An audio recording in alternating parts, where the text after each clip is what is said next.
Ang langit ay isang lugar na walang kamatayan at pagdurusa. Napakaganda kung kaya't hindi ito mailarawan ng mga salita.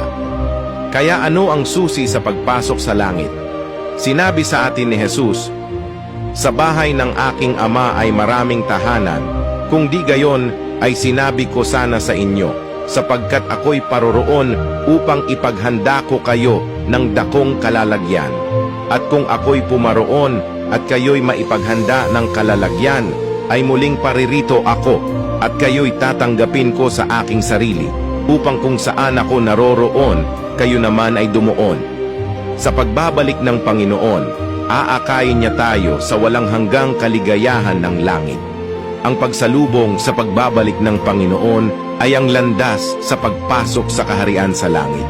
Inaasam mo ba ang ikalawang pagparito ng Panginoon?